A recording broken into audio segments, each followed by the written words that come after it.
Hey, it's Kevin. Thanks for stopping by the blog today. Actually, I was going to go in a whole different direction. But, well, it was actually a rant. I had one of two rants I was going to do. But this afternoon changed all that for me. Because this afternoon I had the chance to go onto Music Row and hang out in one of the famed Music Row studios, the Ocean Way studio, to spend some time with one of the bands I've started working with, a brand new band by the name of Due West.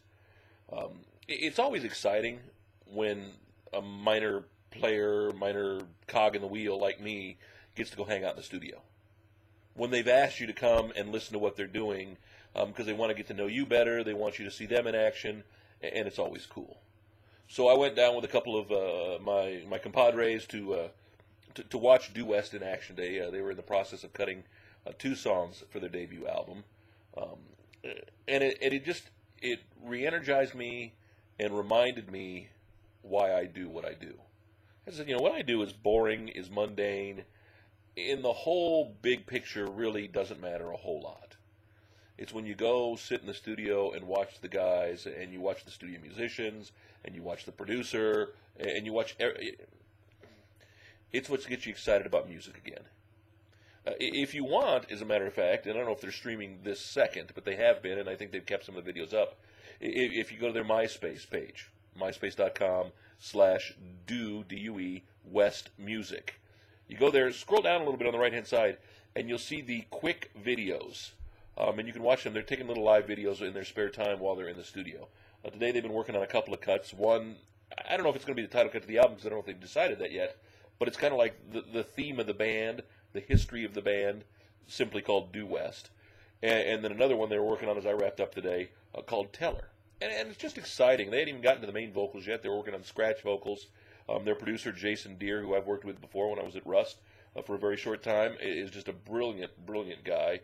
You watch the engineers, you watch the musicians, and it's just magical. Country music, because of the way it works versus rock music, it was funny. I was sitting with one of my buddies who, back in the day, on the record side, worked with Guns N' Roses. And he was telling us stories about being at the November Rain video shoot where the vodka bill was larger than most video shoot bills, where Guns N' Roses would, basically rent out studio time for months at a time and never show up. They rented it just in case they wanted to.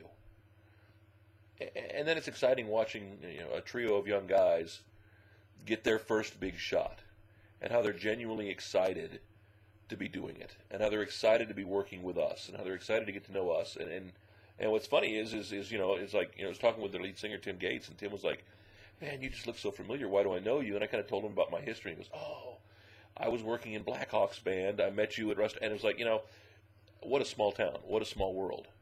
But it's exciting, like I said, to just be involved with great musicians, great talent, who have a future ahead of them. And I'm going to sit back here in my little darkened cave and do what I can to help them out and grow their fan base one person at a time. A nice way to wrap up a Friday. I was going to go in for about an hour, ended up staying for 2, and probably going to stay for 3 or 4 more. But I knew I had to get work done, and I had to get this cut, and we'll get back to doing what I do for a living. Have a good one. Back tomorrow. I promise I'll rant about something tomorrow. You know me.